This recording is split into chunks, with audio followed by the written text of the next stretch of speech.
15 साल का जो कार्यकाल है, कोरबा में एक भी ऐसा कोई व्यक्ति नहीं मिलेगा जो ये बोल दे कि मेरी झोपड़ी या मकान तोड़ा गया। के दुकानदार हैं उनको हम स्थायी करेंगे। स्थायी करना दूर की बात, आज उनके संरक्षण में बालको उनसे मिलके और लगातार तोड़फोड़ कर रही है। सर अभी देख रहे हो कि कोरबा में पॉल्यूशन कितना बढ़ता जा रहा है।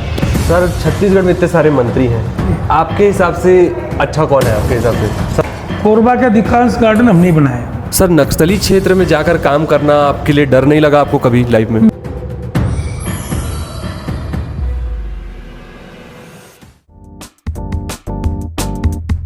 तो आज सर का बर्थडे है और हम लोग आ गए हैं यहाँ पर फ्लावर लेके उनके बर्थडे विश करने, और देखते हैं एक नया चैलेंज है कि सर से हम लोग मिल पाते हैं कि नहीं, बात हो पाती है कि नहीं। अभी हम लोग पीछा कर रहे हैं कोरबा के फेमस पॉलिटिशियन का, मिस्टर जय सिंह सर का। सो आज उनका बर्थडे है और मुझे ऐसा लग रहा है कि आज उनसे मिलकर कुछ बातें करना चाहिए, क्योंकि ऑब्वियसली मैं इन्हें नहीं जानता। तो आज मैं फर्स्ट टाइम इनसे मिलने वाला हूँ। तो अभी तो चेस कर रहे हैं, वो जा रहा है उनका जो गाड़ियों का काफिला है, और देखते हैं आज हम इनसे मिल पाते हैं कि नहीं और अपना सवाल इनके सामने रख पाते हैं कि नहीं।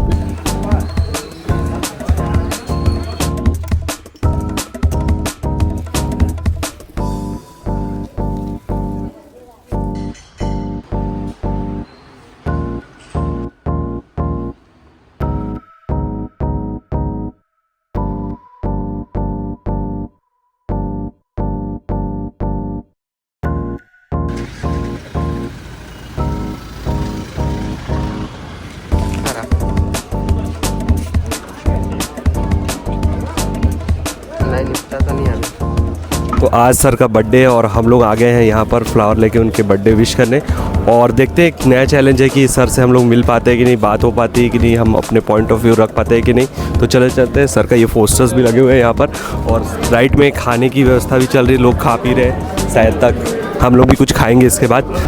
Sir happy birthday. और कोरबा के यूथ के हिसाब से मैं आज एक दिन आपके साथ बिताना चाहता हूँ, आपकी दिनचर्या देखना चाहता हूँ कि आपका रूटीन रहता है। हूँ आपके साथ और एक दिन बिताऊँगा। ठीक है सर, ठीक है sir, thank you sir, happy birthday. तो अभी हम लोग आ गए हैं सर के घर में, और चाय की व्यवस्था है यहाँ से, मैंने चाय ले लिया है, और पूरा ये नाश्ते की व्यवस्था है यहाँ पर। घूम के देख सकते हो आप कि सर के बर्थडे में आज नाश्ता मिल रहा है। चाय तो मैंने पी लिया है, अब लेकिन गेस कर रहे हैं कि हम लोग मिल पाएंगे कि नहीं इनसे, और यही चैलेंज है। देख सकते हो उधर उस साइड ही का, दो कितनी वीडियो चल रही है अभी, तो मिल पाएंगे कि नहीं, ये एक चैलेंज है, और अपनी बात रख पाएंगे कि नहीं, तो आगे देखते हैं क्या होता है।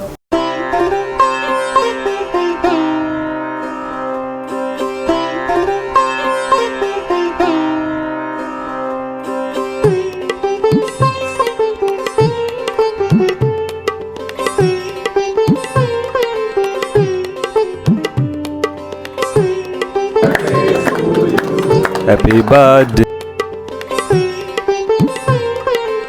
सर। अपने थोड़ा छोटा सा एक इंट्रोडक्शन।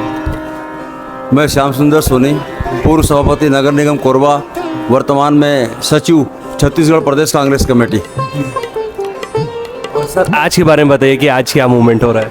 आज हम लोग के लिए बहुत ही बढ़िया दिन है। हमारे पूर्व कैबिनेट मंत्री भाई जय सिंह अग्रवाल जी का आज जन्मदिवस है। हम उन्हें जन्मदिवस पर बहुत बहुत बधाई देते हैं। आप लोग यूथ की कैसे मदद करेंगे आगे रोजगार में, आप कुछ बताना चाहेंगे? देखिए, हमेशा आज भी आप देखेंगे तो जय सिंह भाई के जन्मदिवस के अवसर पर यूथ वालों की संख्या बहुत नज़र आएगी आपको। तो निश्चित तौर पर कांग्रेस का ये विचार है, आदरणीय हमारे जो राहुल गांधी है, उन्होंने कहा है कि युवा हिंदुस्तान की सबसे बड़ी ताकत है, बहुत बड़ी शक्ति है। हमें सबसे ज़्यादा अगर किसी का भविष्य बनाना है तो युवाओं का भविष्य बनाना है। आज नरेंद्र मोदी जी ने कहा था पहले 2014 कि मैं हर साल 2 करोड़ लोगों को नौकरी दूंगा, पर बड़ा दुर्भाग्य है वो कहे कुछ हुआ कुछ, एक भी लोग की नौकरी नहीं पा पाए। तो निश्चित तौर पर कांग्रेस के राहुल गांधी जी जो जा के लोगों के बीच जाते प्रचार करते हैं और युवाओं को साथ लेकर चलते हैं, उनका लक्ष्य है कि भारत का युवा बहुत ही होनहार है, उन्हें एक मौका मिलना चाहिए बस। सर का जवाब मुझे बहुत अच्छा लगा। सर आप बताना चाहेंगे यूथ को आप कैसे हेल्प कर सकते हैं? मैं बीएन सिंह, प्रदेश कांग्रेस सचिव। और आपका प्रश्न रहा कि मैं युवकों को कांग्रेस ने कैसे देखा, तो युवकों को कांग्रेस ने अभी जो जिला अध्यक्ष का चुनाव हुआ, उस जिला अध्यक्ष के चुनाव में हमने 60% के लगभग युवाओं को ही प्रदेश का जिला अध्यक्ष बनाया है और युवाओं को आगे बढ़ाने के लिए और युवाओं के दम पर ही कांग्रेस पार्टी को हम आगे बढ़ाने की कोशिश कर रहे हैं। सर कुछ बताओ ना आज के दिन के बारे में। आज के दिन के बारे में हम लोग सभी कांग्रेस के कार्यकर्ताओं के लिए जयसिंह भैया से व्यक्तिगत रूप से जुड़े हुए सभी हमारे साथियों के लिए, भाइयों के लिए, बहनों के लिए बड़ा ही विशेष दिन है। आज के दिन सुबह से भैया सबसे पहले सर्वमंगला मंदिर जाते हैं, जो हमारे जो उनके करीबी जो साथी हैं, जो कांग्रेस पार्टी के जो ज़िले के अध्यक्ष हैं, वो सब मिल के यहाँ पर जो सर्वमंगला मंदिर जाते हैं, फिर कालीबाड़ी जाके फिर आज कोई कार्यक्रम नहीं रखते हैं भैया, सिर्फ घर पे सभी से मिलने वाले, क्योंकि हमारे आसपास के ज़िलों के बिलासपुर ज़िले से, रायगढ़ ज़िले से, अंबिकापुर ज़िले से, मरवाही, तानाखार, सभी जगह से कांग्रेस के साथी मिलने के लिए भैया से आते हैं। तो इसलिए आज दिन भर भैया यहाँ पर सबसे मिलते हैं और के लिए बड़ा ही आज का दिन विशेष रूप से हम कार्यकर्ताओं के लिए बड़ा दिन रहता है। तो मैम आज कौन सा दिन है, आज क्या करना है? आज हमारे कांग्रेस परिवार के लिए बहुत बड़ा अच्छा दिन है। जयसिंह भैया का जो पूर्व केंद्रीय मंत्री रहे हैं, हमारे राजस्व मंत्री, हमारे कोरबा क्षेत्र के विधायक रहे हैं 15 साल तक, और बहुत अच्छा जो जनता के बीच में हमेशा घुल मिल के रहे और बहुत तरक्की के। आज कोरबा का नाम ऐसे ही नहीं लिया जाता है, जयसिंह भैया का बहुत बड़ा देन है कोरबा को हमारे एकदम प्रगति पे लाने का। तो हमारे जयसिंह अग्रवाल भैया का जन्मदिन है, उसके लिए हम लोग उनके हार्दिक बधाई शुभकामनाएं दे रहे हैं, उनके यशस्वी होने का, उनका तेजस्वी होने का, उनको दीर्घायु और स्वस्थ होने का हम सभी कांग्रेस परिवार के तरफ से बहुत बहुत बधाई शुभकामनाएं। अभी देख पा रहा हूँ, अभी सुबह से आप खड़े हुए हो, थकान हो गई है आपको, तो ऐसे चैलेंजेस आप कैसे फेस कर पाते हो? सुबह से इतना काम और इतने लोगों से जुड़ना मिलना। नहीं, कोई थकान नहीं है, तो रूटीन है हम लोगों का। और वर्षों से क्षेत्र की जनता, जब मैं 15 साल विधायक रहा, जिसमें 5 साल मंत्री, तो ऐसी रोज़ 200-500 लोग तो रोज़ ही मिलते थे, और रायपुर में भी काफ़ी लोग मिलते थे। तो यहाँ लोगों की समस्याएं सुनना, उनका समाधान करना, लोगों की तकलीफ़ों को दूर करना, हमारा शुरू से एक अपनी एक आदत में शुमार है। तो इसलिए थकान की तो कोई बात ही नहीं है। सर जैसे कि आपको पता है यूथ के लिए एजुकेशन बहुत इंपॉर्टेंट है, उसको आप किस प्रकार से देखते हो एजुकेशन को? देखिए, एजुकेशन के मामले में जब पिछली हमारी सरकार थी, तो हमने एक स्वामी आत्मानंद स्कूल लेके आए। वो ऐसी योजना थी हमारी जिसमें लगभग 400 के आसपास स्कूल हम लोग खोल चुके थे, और हम लोगों का प्लान था कि अगर सरकार रिपीट होती तो लगभग 800 स्कूल आने वाले उसमें और खोलते एक साल में, प्लान था हमारा। और हमने योजना बनाई थी, वो मैं भले शिक्षा मंत्री नहीं था, लेकिन हमने 7-8 स्टेट की जानकारी लेके और उस योजना को बनवाया था कि शिक्षा के क्षेत्र में हमारा प्रदेश अव्वल हो। इसमें आत्मानंद स्कूल में गरीब बच्चे, चाहे वो रिक्शा वाले का बच्चा हो और चाहे किसी अधिकारी कर्मचारी का बच्चा हो, चाहे किसी बड़े से बड़े व्यक्ति का बच्चा हो, वो सब बराबर थे वहाँ। किसी प्रकार की वहाँ कोई अप्रोच नहीं चलती थी। सर हिंदी मीडियम स्कूल था? हिंदी मीडियम नहीं, इंग्लिश मीडियम। इंग्लिश मीडियम खुलवाया था आपने? खुलवाया, जिसमें 7 स्कूल मैंने मेरी विधानसभा में खुलवाए। अच्छा। और इंग्लिश मीडियम कॉलेज भी खुलवाया। शिक्षा के क्षेत्र में हमने सेंट्रल स्कूल खुलवाया, ITI खुलवाई, ऐसे फिर यहाँ चिकित्सा के क्षेत्र में मेडिकल कॉलेज खुलवाया। ऐसे बहुत सी चीज़ें थी जो हमने कोरबा में भी खुलवाई और पूरे प्रदेश में हमारी सरकार ने लागू की। इसमें दूसरा, जब मैं बस्तर में आपका दंतेवाड़ा, सुकमा और बीजापुर का प्रभारी मंत्री था, तो जो काफ़ी संख्या में जो स्कूल बंद हो गए थे नक्सलियों की वजह से, उनको हमने सबको वापस मैंने चालू करवाया। पहला शुरुआत मैंने खुद किया चालू करने का, शुभारंभ करने का।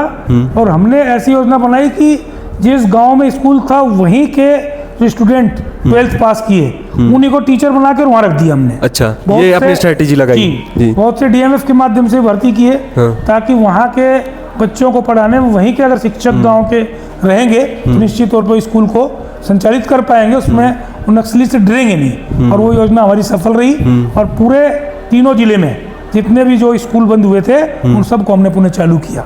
सर नक्सली क्षेत्र में जाकर काम करना आपके लिए डर नहीं लगा आपको कभी लाइफ में? नहीं, देखिए हमने तो कोई भी अगर चुनौती मिली है तो उसको स्वीकार किया और उसका सामना किया और उसका समाधान किया। मैं लगभग 2.5 साल तक वहाँ प्रभारी मंत्री रहा, और 2.5 साल में हमने शिक्षा और चिकित्सा के क्षेत्र में बेहतर काम किया।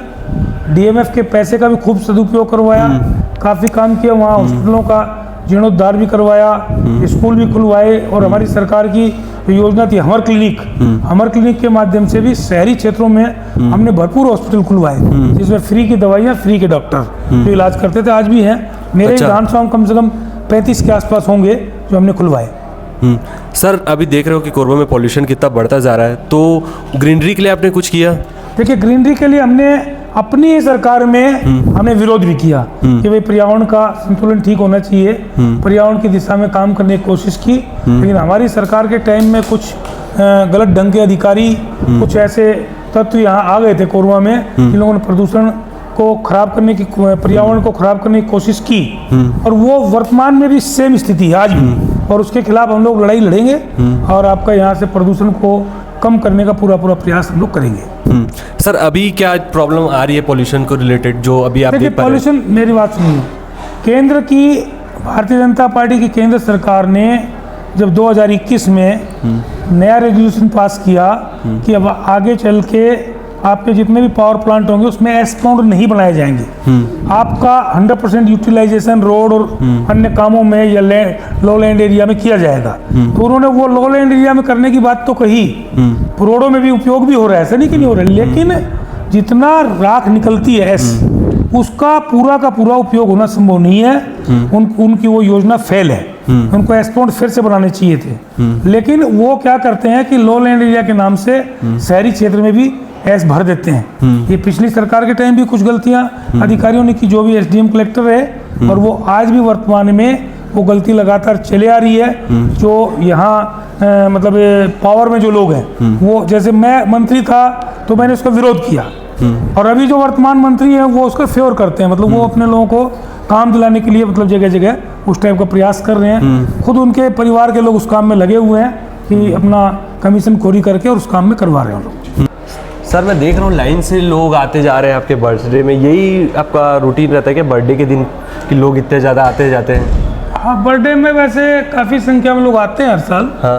और इस साल कुछ ज़्यादा लोग आ रहे हैं, अभी कुछ ज़्यादा संख्या पहले अन्य सालों की अपेक्षा इस बार ज़्यादा लोग आ रहे हैं। सर मैंने भी नाश्ता किया, नाश्ते की फैसिलिटी अवेलेबल है, मतलब जो भी आपके साथ आते पूरा भरपेट नाश्ता? वो सब लोग 12 महीना का वो है ही है नाश्ता, मतलब वैसे भी जो भी व्यक्ति आता है 12 महीना यहाँ मिलने जो आएंगे तो चाय पानी की व्यवस्था तो हमेशा ही रहती है, हमेशा से रखते हैं। और कोई भी आम इंसान अगर कोरबा से आ रहा है तो वो आपसे मिल सकता है? बिल्कुल, कभी भी, कभी भी, एनी टाइम, सुबह 6 बजे से लेके रात को 12 बजे तक। हाँ। मिल सकते हैं। तो सर ये जो 35 गार्डन्स हैं कोरबा में, हाँ। वो किसी ने मुझे कहा कि आपने खुलाया है? हाँ, पूरे जब मेरी धर्मपत्नी महापौर थी, मैं विधायक था, हाँ। तो उसी समय हम लोगों ने तय किया था कि जहाँ जहाँ जगह उपलब्ध होगी वहाँ गार्डन बनाए जाएंगे। तो उसी हिसाब से लगभग 35-36 गार्डन हम लोगों ने बनाए, और सबसे बड़ा गार्डन बनाया अशोक वाटिका, जो अभी मैं मंत्री बनने के बाद बना। काफ़ी गार्डन मेरे विधायक कार्यकाल में बन गए थे, जब मेरी धर्मपत्नी महापौर थी, बाद में फिर मंत्री बनने के बाद और बनवाए। सर 35 गार्डन्स आपने खुलाए? कोरबा के अधिकांश गार्डन हम नहीं बनाए। जी, आपने ही बनाया? सर ये बात तो मुझे नहीं पता थी। और ये कुसमुंडा का जो 4 लेन रोड है, हाँ, वो उसके बारे में कुछ बताइए ना।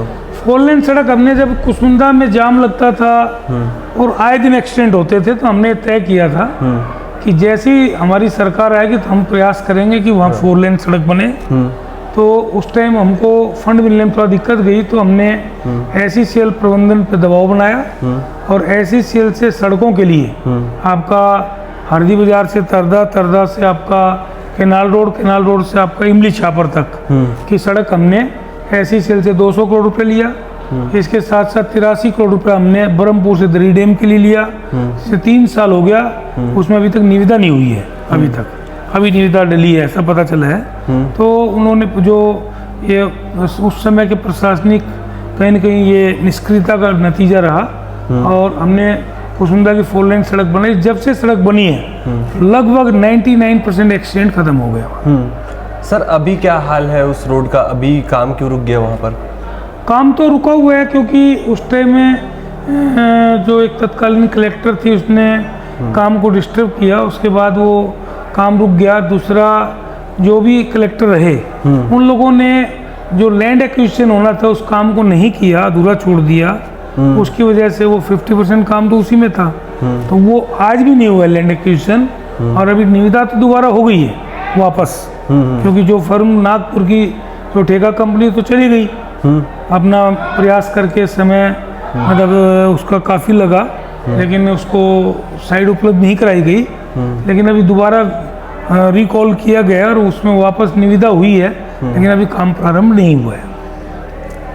सर छत्तीसगढ़ में इतने सारे मंत्री हैं, आपके हिसाब से अच्छा कौन है? आपके हिसाब से सबसे बढ़िया जो आपको लगता है जिसका मेरी बात सुनिए, कार्यशैली तो अब बहुत से लोग नए नए हैं, पहली बार विधायक बन के मंत्री बन गए हैं, तो उनको बहुत से लोग खुद को जानकारी नहीं है कि क्या क्या करना चाहिए क्या नहीं करना चाहिए। और वास्तव में छत्तीसगढ़ में अभी आर्थिक स्थिति सरकार की बहुत खराब है, और आर्थिक स्थिति खराब होने की वजह से जब पैसा नहीं है सरकार के पास तो बहुत से काम उसमें हो नहीं पाते। पेपर के माध्यम से, मीडिया के माध्यम से प्रचारित करना एक अलग बात है, लेकिन वास्तव में धरातल पे काम को लाना एक अलग बात है। आपके हिसाब से किसका आपको लगता है कि कम है काम? मैंने बताया लगभग सरकार में काम प्रदेश में कहीं नहीं हो रहे हैं, हल्ला गुल्ला ज़्यादा है, पेपरबाजी शोबाजी ज़्यादा है।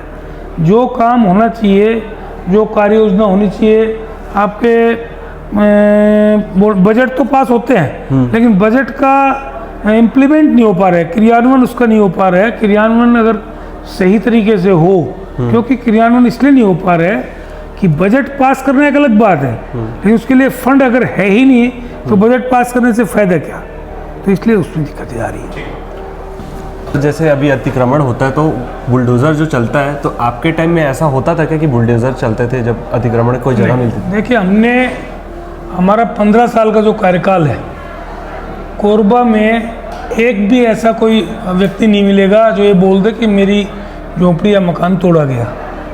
अब इन लोगों की क्या सोच है, क्या प्लानिंग, मैं नहीं कह सकता, लेकिन बालको क्षेत्र में देखिए, वहाँ पूरा तांडव मचा हुआ था। बालको और जो उस समय का प्रशासन था उससे मिलके सरकार के दबाव में, सरकार के संरक्षण में बहुत से लोगों की तोड़फोड़ की गई, बहुत से लोग हटाया गया। अंततः हमने जाके जब 250 लोगों को नोटिस दिया तो उसको जाके मैंने रुकवाया। फिर इसी प्रकार जगह जगह ये लोग तोड़ने का काम कर रहे हैं, इनकी मंशा क्या है मैं नहीं समझ सकता, लेकिन किसी को भी उजाड़ना उचित नहीं है। और कोरबा तो हमारा ऐसा क्षेत्र है कि यहाँ तो 50% लोग अवैध रूप से बसे हुए हैं, तो क्या उनको हम सबको उजाड़ दें? हमने जब उनको पट्टा दिया है, हमने उनको सुविधाएं दी हैं, बिजली पानी सड़क दिया है, तो उसके बाद उनको इस प्रकार से परेशान करना उचित नहीं है। और जब गरीब व्यक्ति कोई अपना एक झोपड़ी भी बनाता है तो उसके लिए वही महल होता है, वही उसके काम आता है। तो बातें तो ये सरकार गरीबी की करती है, गरीबों की करती है, लेकिन गरीबों को उजाड़ने का काम यही लोग करते हैं। हमने तो 10,000 लोगों को पट्टा दिया यहाँ, और 10,000 लोग कोरबा मेरी विधानसभा क्षेत्र में, पूरे प्रदेश में अगर इंदिरा जी ने पट्टा दिया, जोगी जी ने पट्टा दिया, हमने पट्टा दिया, जब जब कांग्रेस की सरकारें आई पट्टा दिया गया। भारतीय जनता पार्टी ने कभी किसी गरीब को पट्टा नहीं दिया, लेकिन बातें बड़ी बड़ी की गई, पट्टे को फर्जी बता दिया गया उस टाइम। आज बोले, उस समय बोले पट्टा फर्जी है, हम ओरिजिनल देंगे, और उसके बाद चेहरा छिपा के घूम रहे हैं, झूठ बोलते हमने पट्टा स्थायी कर दिया। तो ऐसा ना कोई पट्टा स्थायी किया गया, जो पट्टा था, पट्टे का रूल है उसके मुताबिक दिया गया। और आज उसी 10,000 पट्टे में, मेरे विधानसभा की बात कर रहा हूँ, उसी 10,000 पट्टे में लोगों को आवास का फॉर्म भरवाया जा रहा है और आवास स्वीकृत किए जा रहे हैं। और मजे की बात यह है कि आवास के लिए ढिंडोरा पीटा गया, हम सबको आवास देंगे, लेकिन मैंने जो पट्टा दिया उसके छोड़े एक भी व्यक्ति को आवास उन्होंने नहीं दिया। नहीं, मैंने भी देखा कि बिना पट्टे के आवास का फॉर्म ही नहीं फिल हो सकता ऑनलाइन। हाँ,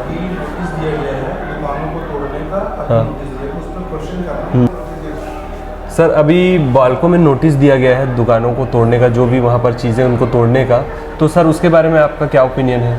देखिए, जब विधानसभा के चुनाव हुए 2023 में, तो जो मेरे खिलाफ जो प्रत्याशी थे भारतीय जनता पार्टी के, तो उस समय उन्होंने एक घोषणा पत्र जारी किया था अपना, और उस घोषणा पत्र में उन्होंने कहा था कि जो गुमटियाँ हैं, ठेले हैं, या जो आपके दुकानदार हैं, उनको हम स्थायी करेंगे, स्थायी करना दूर की बात, आज उनके संरक्षण में बालको उनसे मिलके और लगातार तोड़फोड़ कर रही है।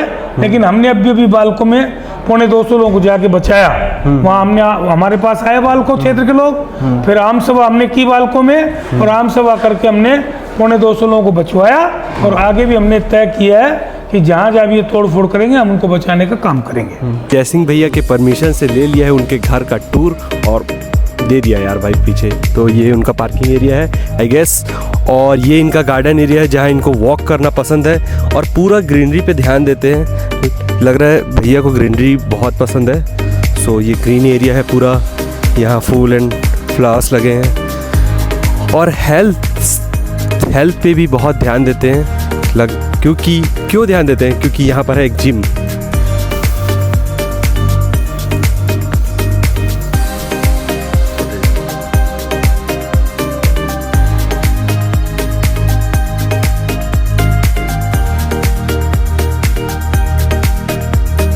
सर आज मैंने आपके साथ एक दिन पूरा बिताया जी। और अभी मुझे बहुत अच्छा लगा। आपने मुझे मौका दिया एक यूथ को कि आपके साथ मिलकर एक बात रख सके, प्रस्ताव रख सके।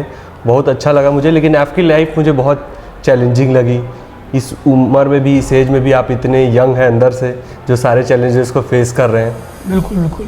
और आपके साथ मिलकर मुझे बहुत अच्छा लगा, मज़ा आया बहुत। एक यंग आदमी को आपके साथ नहीं लगा कि मुझे किसी अपने से ज़्यादा उम्र के व्यक्ति के साथ बात कर रहा हूँ मैं। तो इसी के साथ आप कुछ मैसेज देना चाहेंगे? देखिए, हम लोग तो चाहते हैं कि हमारे चाहे कोरबा का हो चाहे प्रदेश का हो, और हर यूथ आगे बढ़े, तरक्की करे, उन्नति करे। और इस हम लोगों ने काम भी किए कि चाहे जैसे मेडिकल कॉलेज खुलवाया ताकि यहाँ के जो डॉक्टर बनना चाहते हैं उनको यहीं पे सुविधा मिले। उसी प्रकार स्कूल खुलवाए, कॉलेज खुलवाया, सेंट्रल स्कूल, ऐसी बहुत से यहाँ संस्थाएं हमने खुलवाई। ITI जनरल लोगों के लिए नहीं थी, वो हमने खुलवाई NTPC के माध्यम से। तो इस प्रकार से हम लोग चाहते हैं कि हमारा यूथ आगे बढ़े, तरक्की करे। और कोरबा में क्या पूरे प्रदेश और देश में बेरोजगारी बहुत है, आप भी समझते हैं इस बात को। जब से केंद्र में मोदी जी की सरकार आई तो उन्होंने आउटसोर्सिंग को बहुत ज़्यादा महत्व दिया है। और आउटसोर्सिंग के कारण जो है बेरोजगारी और बढ़ गई है। मतलब आज जो पहले तनख्वाह एक चपरासी को मिलती थी, उससे कम पैसा आज पढ़े लिखे BE होल्डर को नहीं मिल पाता। तो इस बड़ी तकलीफ है ये, मतलब कि इसी। और महंगाई इतनी चरम पे है, इतनी ज़्यादा बढ़ चुकी है कि इतनी महंगाई के बाद और बेरोजगार होना, और रोज़गार मिले तो उसमें सही प्रॉपर तनख्वाह नहीं मिलना, वो बहुत तकलीफदायक है। तो हम लोग चाहते हैं कि यहाँ का युवा आगे बढ़े, तरक्की करे। इसीलिए हमने बालको में उस टाइम जन सुनवाई अलाउ कराई, उसको सहयोग किया कि यहाँ के लोगों को रोज़गार मिले। वो बात अलग है कि बालको ने प्रॉपर उन वादा को पूरा नहीं किया। इसके साथ पूरे प्रदेश में जब मैं मंत्री था तो हमारी 5 साल की सरकार में सिर्फ हमारी सरकार ने एक पावर प्लांट सैंक्शन किया, वो भी मैंने अपने विधानसभा दर्री में सैंक्शन कराया 1320 मेगावाट का, ताकि बेरोजगारों को रोज़गार मिले, युवाओं को रोज़गार मिले। और उसी के तहत अभी जैसे अडानी लेके आ रहे हैं पावर प्लांट, तो हमने उसीलिए उसका विरोध नहीं किया कि लोगों को रोज़गार तो मिले, इसलिए हम लोग। बट क्या एक्चुअल में रोज़गार वहाँ से मिलेगा? क्वेश्चन ये है। रोज़गार तो मिलेगा, लेकिन वही है कि अब सरकार में तो हम लोग नहीं है, विधायक भी नहीं है। हम चाहते हैं प्रॉपर कोरबा के लोगों को प्राथमिकता मिले। अब वो प्राथमिकता कितनी देंगे वो देखना पड़ेगा, क्योंकि बालको ने तो अपना वादा नहीं निभाया। और इसलिए बालको के हम खिलाफ हैं इस मामले में कि आपने जो वादा किया था कि भाई यहाँ स्थानीय लोगों को रोजगार देंगे और ज़्यादा से ज़्यादा रोजगार कोरबा के लोगों को पहले देंगे, बाद में प्रदेश के लोगों को, लेकिन वो भर्ती करने भी इंदौर भोपाल जाते हैं, तो कहीं ना कहीं कोरबा की अनदेखी कर रहे हैं। सर इसी के साथ बहुत अच्छा लगा आपसे मिलकर। आपको एक बार मैं हैप्पी बर्थडे विश करना चाहूँगा। और सर के साथ काम करके मेरे तो पसीने छूट गए, लेकिन सर के अभी तक एक पसीने नहीं छूटे, ज़्यादा थोड़े बहुत छूटे हुए, मेरे ज़्यादा छूट गए। तो सर एक बार अगर हम लोग कभी फिर यूथ के बारे में अगर बात कर सकें कि आप क्या एक्चुअल में उनको देना चाहते हैं, क्या एजुकेशन, क्या आप रोज़गार उनको जो देना चाहते हैं, किन किन जगह उनको रोज़गार मिलना चाहिए? जैसे हम रोज़गार के लिए, बेरोजगारों के रोज़गार के लिए बालकों के विरुद्ध एक आंदोलन भी करेंगे बड़ा। उससे भी आपको दिखेगा हमारा उद्देश्य वही होगा कि स्थानीय लोगों को ज़्यादा से ज़्यादा रोज़गार मिले और बेरोजगार हमारे क्षेत्र के लोग न रहें। तो सर एक बार हम यूथ से के साथ मिलकर ना एक बार जहाँ पर यूथ ठीक है है। वहाँ जाकर चर्चा हाँ, करेंगे उनसे। ठीक है, हम बोलेंगे आप हाँ। तो एक कार्यक्रम रख लेंगे संयुक्त रूप से, और उसमें आपका यूथ के लोगों को बुला लेंगे, 1500 लोगों को पूरे कोरबा के, और उसमें हम चर्चा कर लेंगे, कोई दिक्कत नहीं। बिल्कुल सर, आज का दिन देने के लिए थैंक यू सर। नमस्कार।